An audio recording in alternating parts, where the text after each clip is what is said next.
बिस्मिल्लाहिर्रहमानिर्रहीम। अस्सलाम वालेकुम। मैं प्रोफेसर डॉक्टर अंजुम रहमान।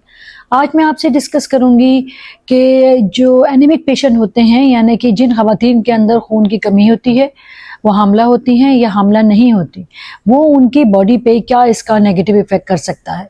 आपको कैसे पता चलेगा कि आपको खून की कमी हो रही है, और क्या वो ज़रूरी चीज़ें हैं जो अगर आप लेंगी दवाओं के अलावा अपनी डाइट में, अपनी रूटीन लाइफ में क्या ऐसी डाइट होनी चाहिए जिससे ये चीज़ें पूरी हो जाएंगी, जो खून की कमी को पूरा कर सकेगी। खून की कमी एक ब्रॉड टर्मिनोलॉजी है, इसमें बहुत सारी चीज़ें आती हैं। आयरन की डेफिशिएंसी है, विटामिन B12 की डेफिशिएंसी है, फॉलिक एसिड की डेफिशिएंसी है। ये डिफरेंट किस्म के एनीमियाज हैं, यानी कि डिफरेंट किस्म की खून की कमी है। खून में डिफरेंट अज्जा होते हैं, जो कि बेसिकली सबसे इम्पोर्टेंट जो अज्जा है उसका जो काम होता है वो हमारी ऑक्सीजन की सप्लाई होती है डिफरेंट ऑर्गन्स को। बॉडी खून की इस सप्लाई पे डिपेंड करती है डेफिनेटली। जैसे कि आप जानते हैं, अगर हमारे अंदर नॉर्मल ब्लड हीमोग्लोबिन नहीं होगी, हमारे अंदर खून की ऑक्सीजन पहुंचाने की कैपेसिटी नहीं होगी, तो body over the time Aahista Aahista काम करना छोड़ देगी। अगर आप हामला खातून हैं और आपको खून की कमी है, तो हो सकता है कि आपका बच्चा ज़ाया हो जाए। बच्चा टाइम से पहले भी हो सकता है। बच्चा पैदाइशी तौर पर और इंट्रायूट्राइन यानी कि माँ के जो है यूट्रस के अंदर वो बहुत कमज़ोर हो जाता है। इवन इतना कमज़ोर हो जाता है, इतना ग्रोथ उसकी कम हो जाती है कि वो पेट में उस बच्चे का इंतकाल भी हो सकता है। इवन पैदाइश के बाद बहुत दफ़ा बच्चे खुद भी बहुत ज़्यादा एनीमिक होते हैं, वो बहुत ज़्यादा कमज़ोर होते हैं, उनको ICU वेंटिलेटर्स की ज़रूरत पड़ती है। ये तो वो हो गई जो हमला खातून को जो इफेक्ट होता है। इसके अलावा डिलीवरी के दौरान अगर ये हमला खवातीन में खून की कमी हो तो खून का छूट जाना, या इवन डिलीवरी के बाद जो है वो इतना ब्लीडिंग हो जाती है, इतना वो जिसको हम पोस्टमार्टम हेमरेज कहते हैं, कि बहुत दफ़ा बच्चेदानी अपनी जगह पे वापस ही नहीं आती। और इवन वो खातून जिनका पहला बच्चा होता है, हमें खुदा न खास्ता उसकी बच्चेदानी निकालनी पड़ती है। फिर वो खवातीन जो कि हामला नहीं है और उनके अंदर भी खून की कमी हो सकती है, स्पेशली उन खवातीन में ज़्यादा होती है जिनकी प्रॉपर डाइट नहीं होती। खून की कमी सिर्फ हीमोग्लोबिन की कमी नहीं होती। वो खवातीन जो स्ट्रिक्ट वेजिटेरियन होती हैं, यानी कि उनकी ग़िज़ा के अंदर प्रोटीन नहीं होता, स्पेशली गोश्त नहीं होता। गोश्त जो है वो बेस्ट सोर्स है उस प्रोटीन का जो हमें खून में ज़रूरी चाहिए होती है, किसी भी तरह का गोश्त जो होता है। पर वो खवातीन जो स्ट्रिक्ट वेजिटेरियन होती हैं, उनके अंदर भी एक ख़ास किस्म की एनीमिया होता है, ख़ास किस्म की एक खून की कमी होती है जो आगे जाके उनके लिए प्रॉब्लम कर सकती है।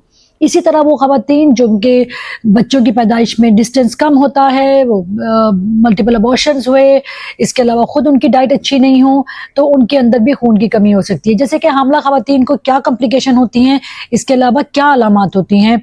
जैसे कि पेशेंट फील करती है कि मेरी स्किन में बाल बहुत जड़ रहे हों, उसकी स्किन ड्राई होने लगती है, स्किन पे झाइयाँ तेज़ी से आ रही होती हैं। आप फील करेंगे कि आपके पाँव में सूजन ज़्यादा आ रही है, स्पेशली आप बहुत थकन महसूस करेंगे। थोड़ा सा भी कोई काम करेंगे, इवन वो छोटा सा कोई किचन का काम ही आप कर रही होंगी, आप फील करेंगे कि आप बहुत लेथार्जिक हो रही हैं, यानी कि आप कमज़ोर फील कर रही हैं, आप जल्दी थक रही हैं। इसके अलावा सांस का फूलना, रूटीन अगर आप फ़र्ज़ करें कि 10 सीढ़ियाँ चढ़ सकते हैं, तो आप फील करेंगे कि 3 सीढ़ियों में ही आपकी सांस बहुत ज़्यादा फूलना शुरू हो गई है। इसका मतलब ये नहीं है कि आपको खुदा न खास्ता कोई सांस की बीमारी है, इवन खून की कमी की वजह से भी आपकी सांस फूल सकती है। खून की कमी इनडायरेक्टली डिफरेंट ऑर्गन पे इफेक्ट करती है, चाहे वो जिगर है, चाहे वो गिरदा है, आपकी पूरी बॉडी पे इफेक्ट कर रही होती है। जैसे मैंने कहा, एक्सटर्नली आपके बाल थिन होने लगते हैं, आपके बाल झड़ने लगेंगे, आपकी स्किन खराब होगी, ड्राई होगी, झाइयों वाली हो जाएगी, आपके पाँव पे सूजन आने लगेगी। बिकॉज जैसे कि मैंने आपको कहा कि खून जो है वो ऑक्सीजन प्रोवाइड करने की बेस्ट सोर्स है। जब वो कम होगा, इवन लोगों की मेमोरी कम होने लगती है, आप भूलने लगेंगे, आप बहुत ज़्यादा चिड़चिड़े रहने लगेंगे। ये सिम्टम्स भी खून की कमी की वजह से हो सकता है। अब क्या डाइट ऐसी होनी चाहिए? नंबर 1 सबसे इंपॉर्टेंट आपकी डाइट है। आपकी डाइट का जो बेस्ट सोर्स जो है वो हीमोग्लोबिन का या एनीमिया को कवर करने का, वो है हीम प्रोटीन, यानी कि मटन है, छोटा गोश्त है, चिकन है अगर ओरिजिनल आपको मिलती है। इसके अलावा फिश बड़ी अच्छी सोर्स है। इसके अलावा डिफरेंट तरह की दालें हैं या कुछ फलियां हैं, जिनकी वजह से दालें बेस्ट सोर्स ऑफ प्रोटीन है।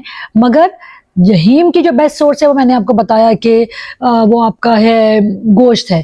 इसके अलावा आप दालें भी ले सकते हैं, कुछ फलियां बहुत अच्छी हैं, जो खजूरें हैं वो बेस्ट सोर्स है आयरन की, कुछ फलियां ऐसी होती हैं जिनके अंदर आयरन बहुत ज़्यादा मकदार में होता है, कुछ सब्जियां जैसे कि पालक है, इसके अंदर आयरन बहुत ज़्यादा मकदार में होता है, फ्रूट्स जैसे कि सबसे बेस्ट फ्रूट सेब है, खजूरें हैं, उनमें आयरन बहुत अच्छे मकदार में होती हैं। तो पहली बात तो ये है कि आप अपनी बैलेंस डाइट करें, उसमें कुछ पोर्शन मीट का भी हो, अच्छी सब्जियां भी हों। इसके अलावा ड्राई फ्रूट्स हैं अगर आप ले सकते हैं, वो बेस्ट सोर्स होते हैं प्रोटीन के भी, इसके अलावा आयरन और जिंक के भी। सो अपनी एक बैलेंस डाइट को मेंटेन करें। ज़रूरी नहीं होता कि डेफिनेटली आजकल के हालात में रोज़ाना हम गोश्त नहीं खा सकते, रोज़ाना हम बहुत हाई बल्क ऑफ प्रोटीन नहीं ले सकते, मगर ऐसा पोषण करें, चाहे वो आपका एक दिन अगर गोश्त का या दूसरे दिन दाल का हो, उसमें पालक हो, उसके अंदर एक सेब खा लें, 2-3 खजूरें खा लें, इससे भी आपकी आयरन की डेफिशिएंसी बहुत हद तक कंट्रोल हो जाएगी। जब आपको सिम्टम आने लगते हैं, यानी कि आपकी सांस फूलने लगती है, आप लेथार्जिक होते हैं, आपको काम करने में थकन महसूस होने लगती है, या फिर आपको लगता है आपके बाल बहुत झड़ रहे हैं, आपको चिड़चिड़ापन हो रहा है, आपकी मेमोरी लॉस हो रही है, ये वो कंडीशन होती है जब ऑलरेडी आपका जो एनीमिया है वो बहुत हद तक बढ़ चुका होता है।